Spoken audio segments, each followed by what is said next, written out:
Welcome to Not Just a Sports Report. And welcome to Not Just a Sports Report. And more specifically, today we are launching into the NRL road to the finals. With the Origin series now behind us, and congratulations to the New South Wales Blues. Now, it's really business time. Teams are really starting to set themselves up for a crack at the premiership, at least at the top end of the competition. So now is when business really picks up. For a lot of teams, the focus shifts now to really setting themselves up to reach peak form going in towards September. For some teams, they are just fighting tooth and nail to even be involved in the top 8 setup. And right now, across the board, there is still a lot to play out as far as who takes place, or takes their place rather, not just in the top 4, but the top 8 as well. Then outside of that, you have some teams down toward the bottom of the ladder that are struggling. They're probably ready for the season to end, but certainly want to end on a high note and give themselves a bit of a foundation to build on going into next year. So I had a bit of a break from the rugby league content. This is actually my first video on YouTube for the NRL. If you want to go out and check out previous things, like I've done club by club season previews, Not Just a Sports Report on Spotify and Apple Podcasts. But I had a bit of a break, wanted to restructure, and now going toward the finals, returning back to NRL content. So going to be trying to do daily previews. Today it is going to be all about the Broncos and the Panthers. Tomorrow it'll be the Friday fixtures, so on, so forth. So road to the finals. Here's what we have in store. I'm going to go through the ladder. Have a look at where everything stands going into round 20. Going to talk a little bit about news around the game, most notably Jarome Luai and his new club for 2027. Cam Munster set to miss a bit of time as well. And then we're going to go through the Brisbane Broncos up against Penrith, the Thursday night NRL game. It is also Women in League round. Great time to appreciate all the women in league, from the very top end all the way through to club managers, the ones who wash the jerseys, the volunteers who really keep the heartbeat of the game alive, from mums dropping their kids to training to the canteen lady, one of my favourites in the game, no doubt, as a regular canteen customer. But women in league, they are everywhere, and without them we wouldn't have the greatest game of all. So be sure to appreciate the women in your life this weekend, and really appreciate and pay respect to what they've done, because a lot of the work that they do at times goes unnoticed. Make sure this weekend that it does not go unnoticed. Give them all the appreciation. And of course, the women in the NRL, the NRLW, round 3 this weekend. If you want to keep up to date with my NRLW content on our Instagram, at Not Just a Sports Report. Each week I'm going through the weekly preview, previewing each game, and also going through the best of the weekend on the performance highlights. So over on Instagram, at Not Just a Sports Report, that is where you can find all my content for the women's game. But yeah, we are now in phase 3 of the regular season, and that is the road to finals. Quick rewind, phase 1, it all began in Las Vegas, and what a way to kick things off. You had the Bulldogs beating the Dragons. Bulldogs going into this season, we thought, as premiership contenders. Dragons, who would have seen what was to come? We thought it was a close loss and that they were building, but the struggles really did not end in Vegas for the Dragons. You also had the Cowboys and the Newcastle Knights. Knights getting the win, coming off last season's wooden spoon. Todd Payten, after that loss, seemingly was a man fighting for his job. Fast forward to this point in the season, both those sides doing a pretty decent job. So we kicked off in Vegas. Phase 1 was about teams really setting themselves up for a successful year ahead. Some teams, like my beloved Warriors, really gave themselves a great platform. You had the Panthers, who at one stage, people were saying, are they going to lose at all this season? You also had Melbourne Storm, who started strong, but then very early on had a lot of struggles and things were not good for the Melbourne Storm. So phase 1 was certainly very interesting. We then hit phase 2 of the competition, which began at Magic Round, with all the festivities, all the clubs and fans, except for the Raiders, in one place. That really set the tone for the next level of the competition, and around the corner from Magic Round was State of Origin, which largely, the second phase of the regular season, revolves around the Origin period. But with Origin now done and dusted, we reach phase 3 of the competition. The road to finals is underway, so buckle up. We are going to get amongst it, starting with today's podcast and preview of the Panthers up against the reigning and defending premiers, the Brisbane Broncos. But just quickly, as we move along, like I said, we'll have a look at the ladder and a look at the news as well before we get into that game. So, here we are with the ladder. After 19 rounds, heading into round 20, now we have a good enough sample size to really distinguish which teams are right in the mix, which teams are fighting to get into the 8, and which teams are likely done for the season. Now, on this ladder in front of me, I do not have which teams have had the bye, or which teams, still have a bye to remain. All that stuff we're going to forget about. We're just going to look at the ladder in front of us. Is it the perfect representation of how the competition's played out? Maybe not, but I think by now, like I said, we've had enough of a sample size where we can still take a lot. So, the road to finals is underway. Let's look at where everything stands heading into this very important phase 3 of the competition.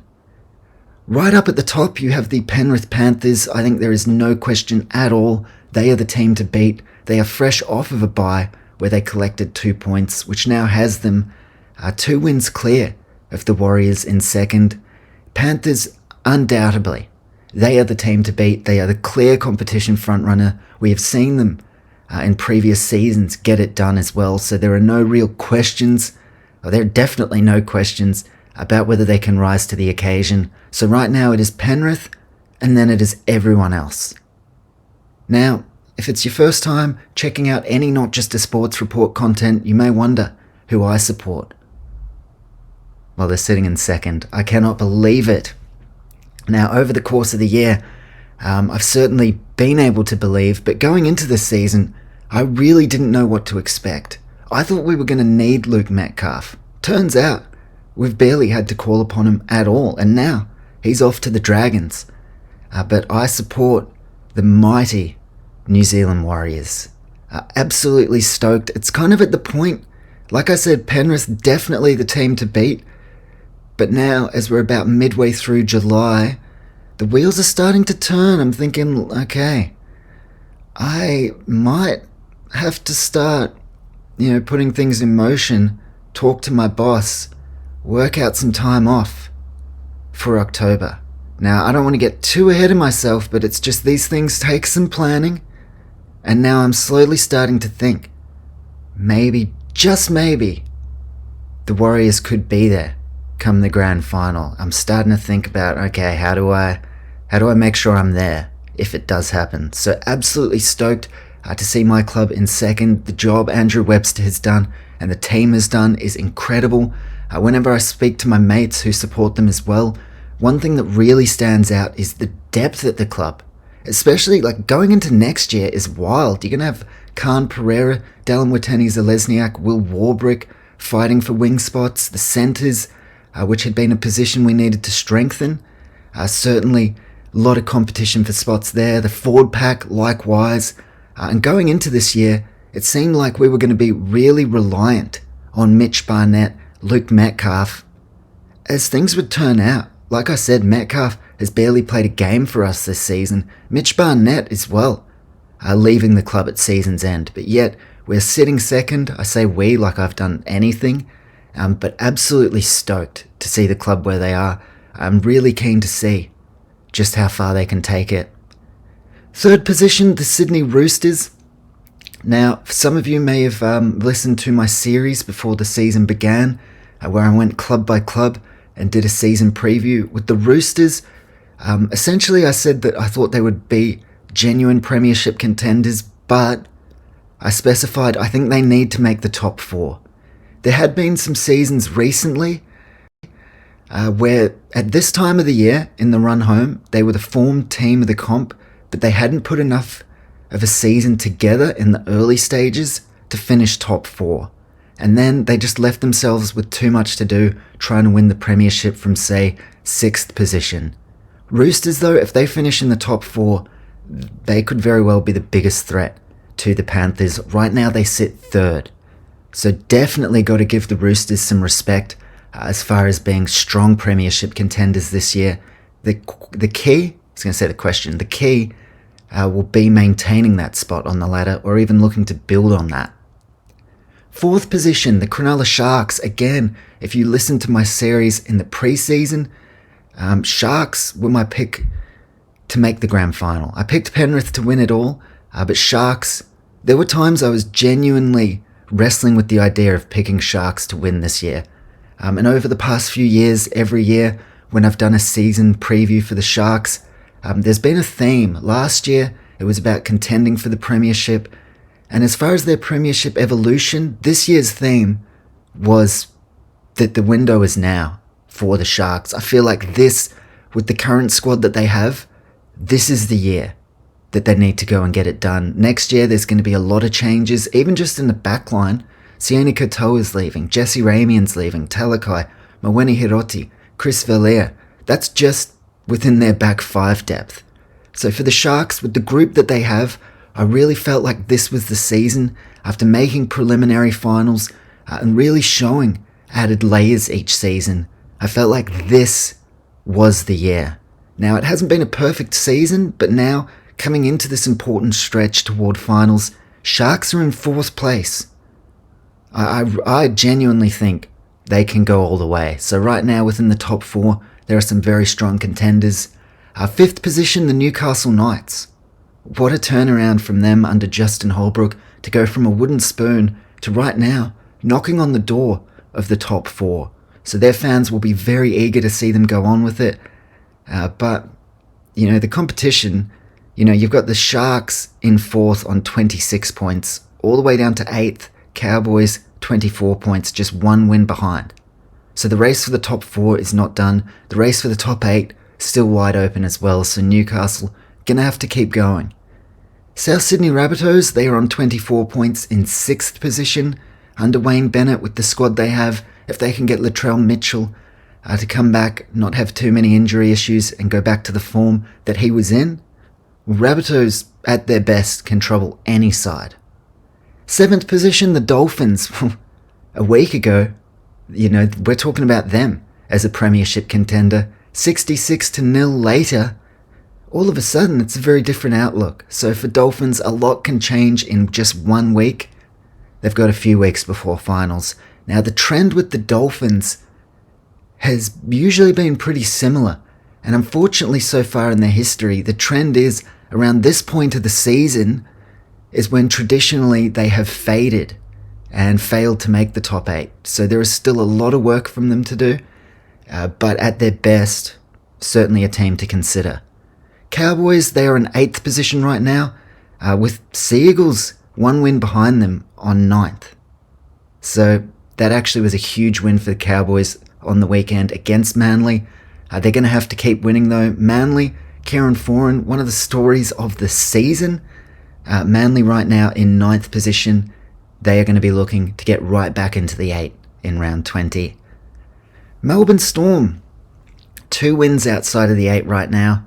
Cameron Munster, it's just been announced he's going to be out for 4 to 6 weeks. Has just gone in for surgery for an injury. Jarome Hughes unavailable this weekend as well. For the Storm, gee whiz, it's looking like it's going to be that season where they finally miss the 8. Outside of 2010, they have been flawless as far as appearing in the finals. Now, of course, there are reasons for the struggles that they've had this season, but still, Melbourne Storm not playing in the finals series is very, very unfamiliar territory. There is still time for them to do so, but it's not looking great, especially with Munster out. Bulldogs. Geez, they've been a headline this year. Ever since that decision To drop Sexton, bring in Lachlan Gelvin, they've gone from first on the competition ladder to just... Really, it seemed like they had the answers and then they overcomplicated things, they tinkered with a winning formula, and now there are way more questions than answers. Is Stephen Crichton the half to go forward with? Is Gelvin going to be the 7? Where does Matt Burton play? You know, it's got to a stage now where there are literally more questions than answers when they were going very, very well. Now, is it Lachlan Gelvin's fault? Absolutely not. But yeah, the Dogs have gone from a team that were first on the ladder to now. That's probably my big takeaway. More questions than answers, which is not where they should be at. The Canberra Raiders, coming off a really good win on the weekend, they are now 12th. But for the most part, they've gone from last year's minor premiers to languishing down the bottom of the ladder. It's going to be near impossible. I think they're a mathematical chance of making the 8, but that's when things, they're pretty much done. So Raiders in 12th, Tigers in 13th. Earlier this season, they looked like they had top 4 written all over them. Injuries have certainly played their part. There's been the drama with Jarome Luai, which I'll get into right after this. But Tigers, it looks like, unfortunately, they're not going to make the 8. When early on in the season, they looked like a lock. Very unfortunate, but still, you can see the building blocks that the club is still heading in a good direction. Broncos in 14th. Strange start to the season, coming out. The team hates Michael Maguire. They need to sack him. His methods, this, that, the other. He literally just won a premiership. I don't know if there's any other coach in the competition coming off a premiership win that has ever been placed under so much pressure. And look, early on in the season, I said nonsense, but here they are sitting 14th. So perhaps there was a bit of smoke where there was some fire. However, they've had a lot of injuries as well. That doesn't fully excuse the season that they've had, but they've struggled to keep Reece Walsh on the park. Pat Carrigan has been injured recently. Payne Haas, Adam Reynolds. There's been Ezra Mam in and out of the side. So it's been a very disrupted campaign. But to go from where they were last season to 14th, especially for a club that is so powerful like the Brisbane Broncos, really that's not where they should be on the ladder. 15th, the Parramatta Eels. If you want to talk about a team that can be excused through injuries, it's the Eels. From very early on, injury just hit their campaign big time. They lost Hopgood, they lost Matt Dury. Will Penasini has missed the majority of the season. Unfortunately for the Parramatta Eels, it's just been too much of a mountain to climb. They were expected actually to be probably one of the big improvers this year. After a strong finish last season, unfortunately, that was not the case. So Eels, well, I'll talk about them in a moment. Gold Coast Titans, 16th position, not the best season, but you know what? They have their coach. I think Josh Hannay undoubtedly is the man to take them forward. Rome was not built in a day. You got to break a few eggs to make an omelette. That's where Josh Hannay is at with the Titans. I think eventually they're going to turn things around, but to expect Hannay to come in first year in charge, inherit the roster that Des Hasler had, inherit the systems and just make things work in 1 year, it's a tough ask, especially at the Titans where for the majority of their history, they really haven't been a successful franchise. But I do think they've got the coach. They've managed to re-sign Tino, which going into this season was a big talking point. They've re-signed Jaden Campbell. They've unearthed guys like Zane Harrison, Aramahau, or Ho. And, you've got someone like Jojo Fafita, who's now become an Origin star. So for the Titans, look, they were my pick to win the Spoon this year, so I'm certainly not surprised. But I still like the direction they're heading.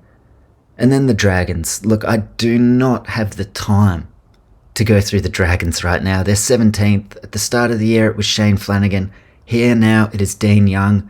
They've got a stack of signings for next year to give the club and fans reason to be optimistic. But yeah, it would take me at least 2 hours to really unpack everything Dragons. They look pretty much a lock for the wooden spoon.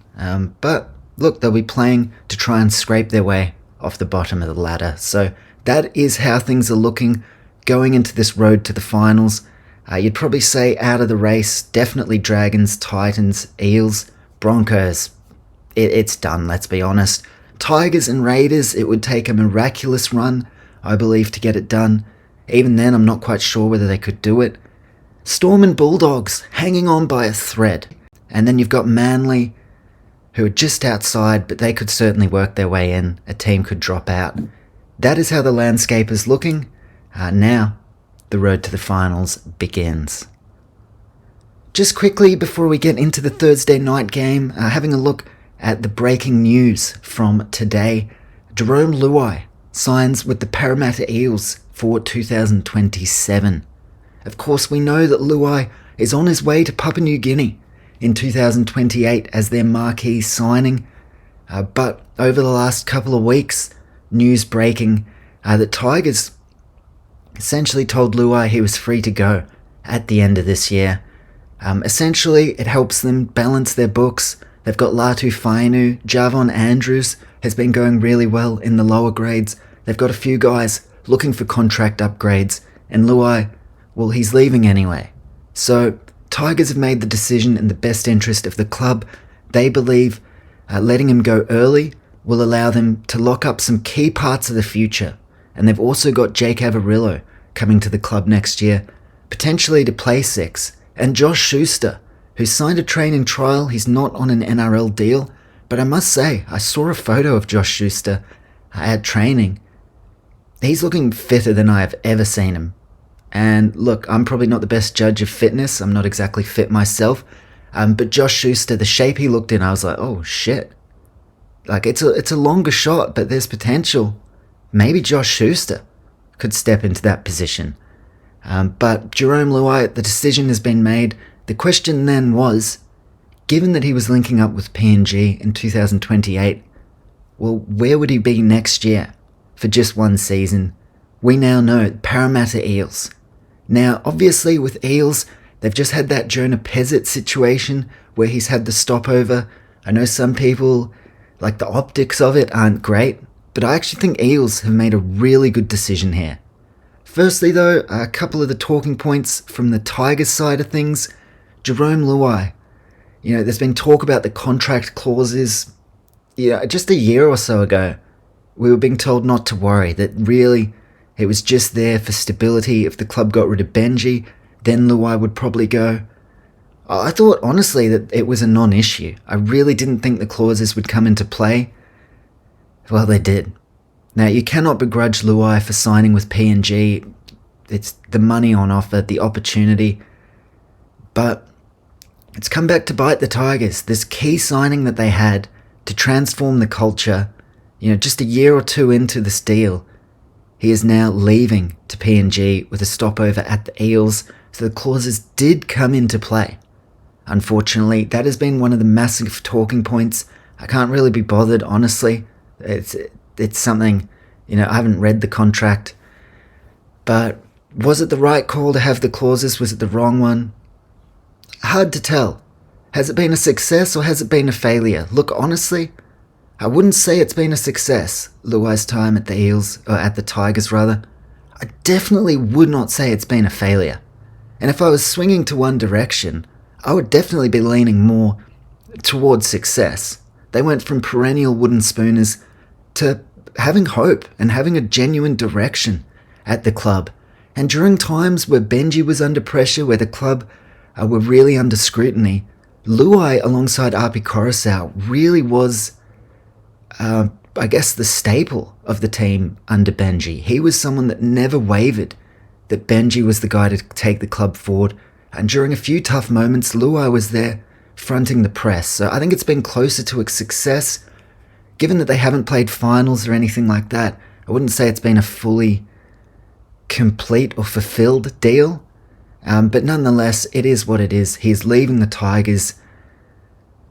Talk that there's been a breakdown with Benji Marshall, that their relationship has been strained through this.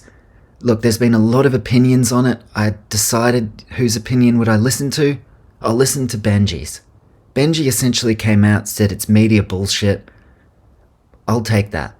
I'll believe that more than I'll believe headlines or an article written by a nameless staff writer. So for me, look, I can definitely understand if their relationship is not what it once was, but whether they're fully off each other, I don't know. I think they're grown men. Potentially they, haven't been fully on the same page with how this has gone down, which is understandable, but I don't think it's a case of, they've gone from being super close to now hating each other or anything like that. So it's certainly been something through the headlines, Benji, his relationship with Jarome Luai. But for me, that's more like a Women's Weekly tabloid kind of scenario. I'm more concerned about the football side of things than personal relationships and feelings like that. So nonetheless, those have been some of the talking points, the contract clause, Benji Marshall and how things have gone there. For me, I'm happy to leave it as it is. I don't have an opinion one way or the other. One thing that has happened, Tigers have gone from a top 4 outfit. Luai announces he's going to PNG. They now sit 13th on the ladder. Now, is that because of Luai? I don't think so. I actually picked Tigers to finish 13th or 14th in the preseason. And my reason? Well, we haven't talked about them in a while, but Holman Barnes Group.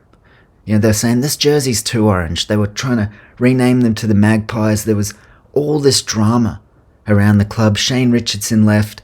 So before a ball had even been kicked, once again, the Tigers were a mess at the absolute top of the club. For me, until they really get that sorted, I'm not envisioning a great deal of success anyway, regardless of the coach, regardless of the star players.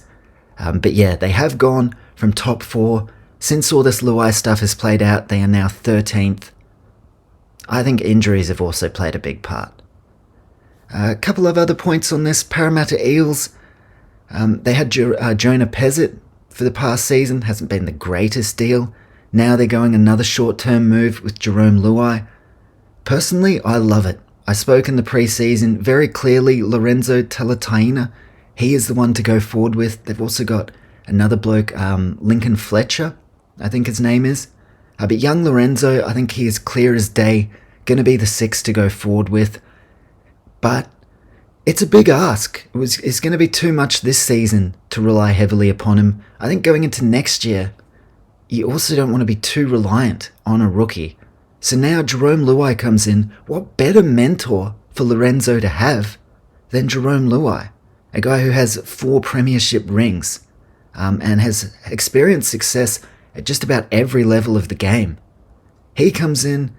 Parramatta, for me, are way stronger because of it. It gives them a genuine chance to really build next season and maybe not have a crack at the premiership, but certainly be in the top 8 mix. Jarome Luai and Mitch Moses, if that combination clicks, if they stay relatively injury-free, they have the forwards. Talk they might sign Spencer Leniu. They have a good backline. Talk they might be in the hunt for Jack Howarth. So they could be a strong team next year. I think Luai coming in makes them a lot stronger next season. And with the bigger picture, Lorenzo Talataina, his development will not suffer for having an extra year to bide his time, especially working under someone like Jarome Luai.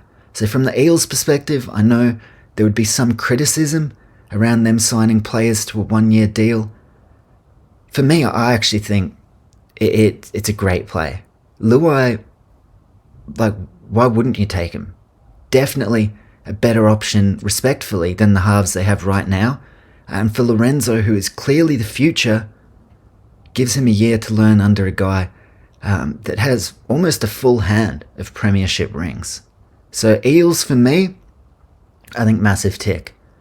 From Luai's perspective, well, it wasn't actually his decision to leave the Tigers at season's end. He seemed committed to the club, but look, for Luai, it's a case of it is what it is. Tigers are moving in a direction. He's moving in another direction. For Luai, I think it's only a good thing. Come to the Eels for a season and really have a crack at doing something significant with a team that could be one of the big improvers next year. From a Tigers perspective, look, like I said, it's probably closer to a success than a failure, but overall it's not going to be seen as a very great move. They brought Luai in. It was supposed to turn the club around, Well, they've really only climbed up a couple of spots on the ladder in the time that he's been there. Now, they're back to square one, but for me, kind of like the Eels with Lorenzo, there is a bigger picture view. You've got Javon Andrews, you've got Latu Fainu. In a couple of years, they might have another emerging young half. So for Tigers now, you just have a look with an eye to the future. They've also got Averillo, like I mentioned. They're doing the experiment with Josh Schuster. And they've got Adam Dewey and Jock Madden as well, which when the club were going at their best this year, they were the halves combination. So they don't have any shortage of halves. Yes, they lose a class player in Luai, but from the Tigers' perspective, well, they're just turning their focus to other areas of the squad now. And letting Luai go frees up a lot of money to strengthen the rest of the team. So for Tigers, might not be the best situation right now, but look, in a couple of years' time, we might look back and say things worked out well for them. So ultimately, Luai to the Eels, I don't have much more to say on that. What will the fallout be for the rest of the season? Could we see Tigers drop Luai? Could things get ugly? Maybe, but we're not going to talk about that right now. We'll wait and see how it plays out.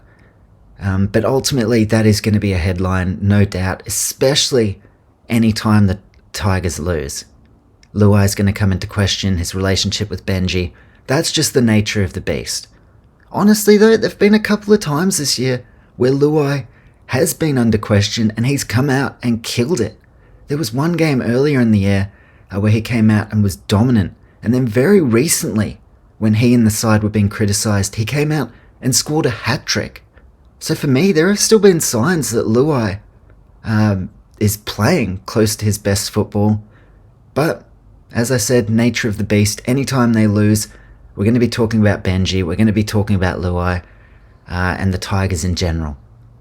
What a surprise, Tigers once again being a talking point and not for a good reason.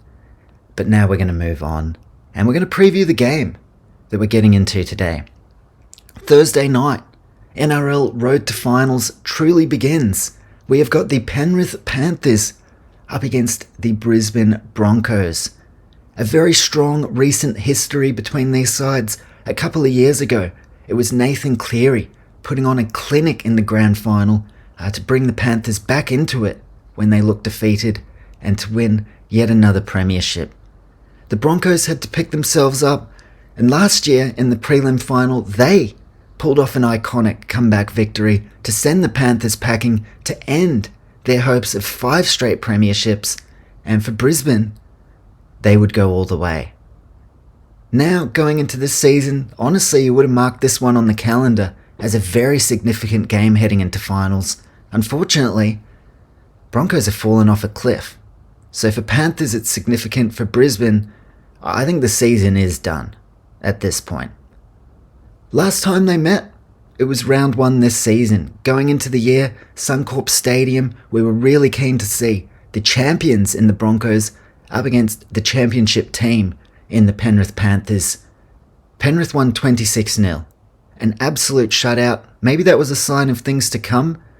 But going into that game, Panthers, well, we were wondering, could they bounce back? I think most people thought they could. In fact, I picked them to win the premiership. I was not alone in that sentiment. But I think many, myself included, expected Broncos to be right there in the premiership race. Panthers won 26-0 in round 1. One of the key moments from that game, going into it, Tom Jenkins, I don't even think he was supposed to start. Isaac Tungo was named in the centres. There would be a late switch. Tom Jenkins came onto the wing, scored a double. The rest was history from there. So Tom Jenkins scoring a double last time they met. Premiership picture.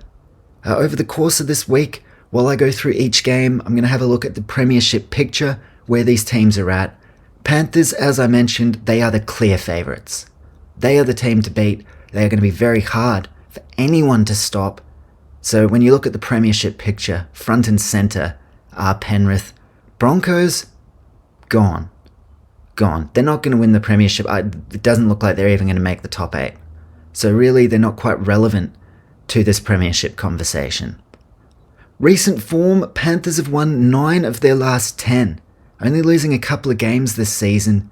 Their last loss was against the Cowboys, where Cowboys came out, had an absolute stormer of a game. Panthers, it was an off day, which can be expected over a long season. Last time out, missing their origin stars, Penrith easily accounted for the South Sydney Rabbitohs, and then off that win, Cleary in the Origin Arena dominates en route to a Game 3 victory and series win, and then they had the bye to freshen up. For the Broncos, they are on an 8-game skid. They have not won since the end of April up against the Bulldogs. So that's recent form. Panthers, 9 wins in their last 10. Broncos, 8 straight defeats. That is alarming, regardless of injuries, regardless of everything. That is alarming for a team like the Broncos. Team news, some big ins for both sides. For the Panthers, Nathan Cleary, Liam Martin, Isaiah Yeo, back from Origin. Casey McLean, also in, returning from an injury, and Isaiah Papali'i, off the back of a concussion stand down. He is back in as well. All of those very significant players. For the Broncos, much the same. Reece Walsh, he's back in the side. Ezra Mam, he returns. Been a very, I'd say up and down year, but just really a down year for Ezra Mam. Adam Reynolds back in his retirement season. Payne Haas, Pat Carrigan, Brendan Piakuta. So some big ins for the Broncos. Billy Walters has been named amongst the extended reserves. Potentially he comes into the mix. But yeah, for both sides, some very significant ins. As far as the game, well, with Panthers, we know they are going to be very tough to beat. Nathan Cleary now, full of confidence, coming off the back of Origin. If there was one box that people felt like he still needed to tick, it was that, Origin dominance, if you will. I think he's ticked that box. Now, he knows what's ahead, the road to finals, the road to potentially another premiership. Cleary, he's coming into this with confidence in his abilities. I think morale is going to be really high around the group, especially coming off last year, where they did not win the premiership, which just adds to that hunger. So now, coming off the back of the bye, a chance to reset. Cleary, look, he's going to be very hard for the Broncos to get on top of. And just in general, Panthers, I think, are going to really benefit from that bye in round 19. Coming off Origin, it gives their key players a chance to rest, and really for the team to just focus on what's ahead. So Penrith, they benefit from the bye. In my opinion, Broncos do not, because they've just been left to stew on this losing run. Throw in the fact that a few of these guys like Pat Carrigan and Reece Walsh, now not only losing with the Broncos, but having to experience that Game 3 loss in State of Origin. Broncos not in a good way. I don't think the bye, other than getting these players back, I don't think the bye is really going to work wonders for them. So we'll wait and see. With Brisbane, they're lacking confidence. They're also lacking discipline. 94 penalties conceded this season. It's something that's hurt them in the past. Last year, they just managed to work it out under Michael Maguire, but that lack of discipline has once again crept back into their game. It's hurt them time and time again. And if there's one team that you cannot afford to lack discipline against, it is Penrith. They will punish you, as they did in round 1 with that 26-0 victory. Michael Maguire. This is another one that I could talk about for ages, but I'll choose not to. I believe there's an agenda against him. There's clearly people in the media working against him, rooting for him to fail. I'm someone that would always stick up for Michael Maguire. I think a lot of people are when he just won a premiership, also won a Pacific Championship, also won a State of Origin series, really did it all in a short space of time. I will stick up for Madge till the cows come home. But it gives the media, it gives these people that are rooting against him ammunition when the side have lost 8 straight. This talk about he's a short-term coach, he's only good for a year or two.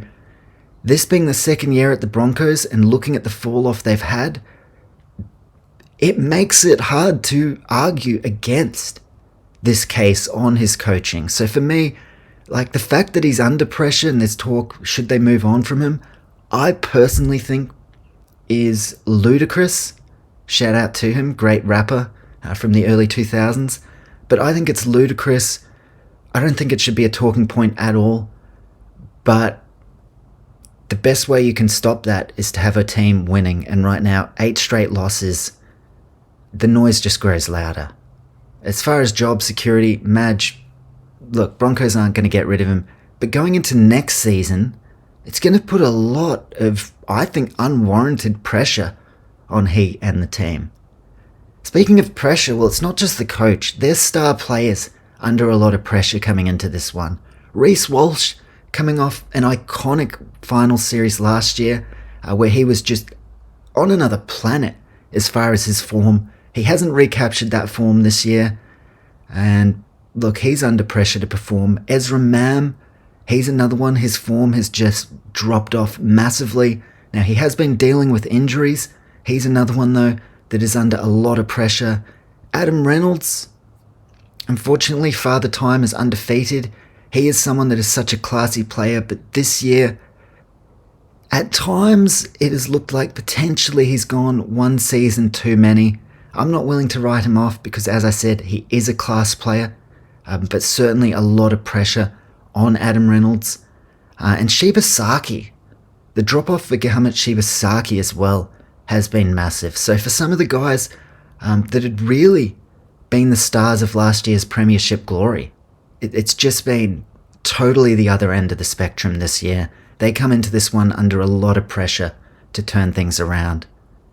As far as the forwards, the team will be boosted massively. Payne Haas and Pat Carrigan, who actually haven't played a lot of games together this season, I think that has come into play with the Broncos' form. Haas and Carrigan, soon Haas will be at the Rabbitohs, so they're going to be going for it in this game. They are the two that I really think can take the fight to Penrith, and if the Broncos are any chance to get a win here, it's going to be off the back of those two. And Xavier Willison. Payne Haas leaves an almighty void next season going forward. I know the club have signed Mitch Barnett. There's talk maybe Corey Horsburgh as well. But for me, Xavier Willison has shown enough that I think going forward, he needs to take on more responsibility in this team. And I think in this game, starting in the front row, he'll take on some responsibility as well. So Broncos, they've been horrendously out of form. But for me, their path to victory is through the middle. It's Willison, Haas and Carrigan. I think they can lay the foundation to get the team on the front foot, and from there, it's going to be on the spine to really capitalise. Are Brisbane any chance against Penrith?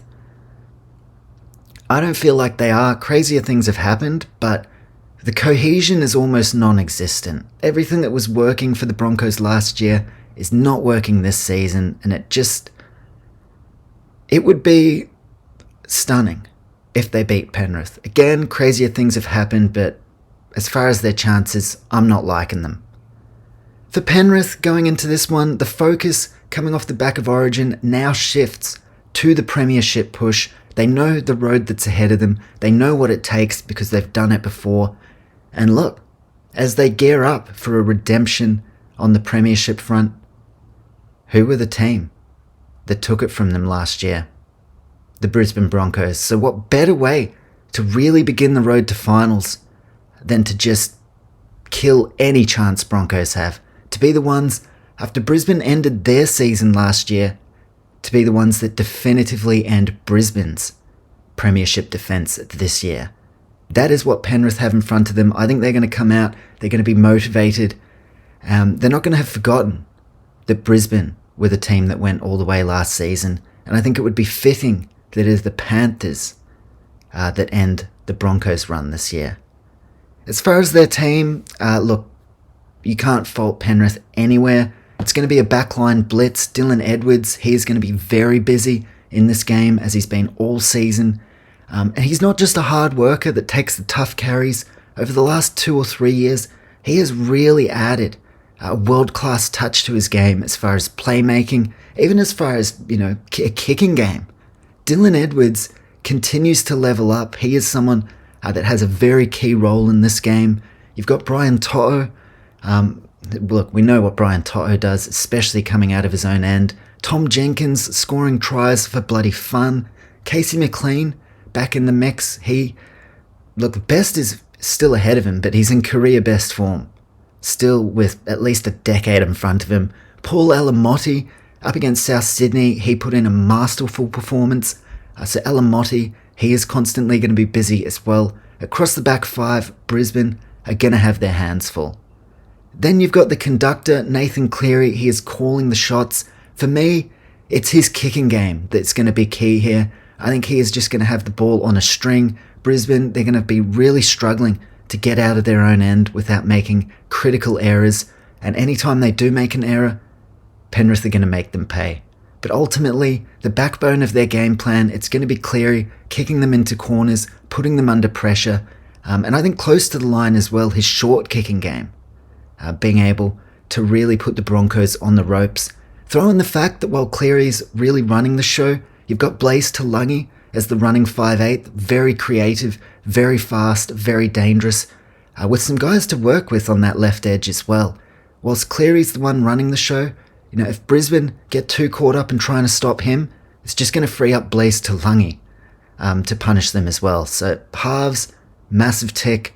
The middleman, Moses Leota, definitely has that presence about him. He's going to be tasked with taking the fight to guys like I mentioned, Willison, Haas and Carrigan. Lindsay Smith, who's been exceptional this season, and Liam Henry, both of them are going to have a big role in the middle as well. Like I said, for Brisbane, if they are to win, it's going to be through the middle. So that's going to be the role for Leota, Smith, Henry. Isaiah Yeo, we know what he brings through that middle as well, with the work rate and with the creativity, which at times hasn't worked for New South Wales. It has worked brilliantly, though, for the Panthers. Then you throw in, if they're not dangerous enough, elite edges. Isaiah Papali'i has been outstanding this year. Liam Martin, who's had his struggles with injury, looks like he might be working into peak fitness and back to his best right in time for the premiership push. Liam Martin, he is just going to be going at them the whole game, especially Ezra Mam.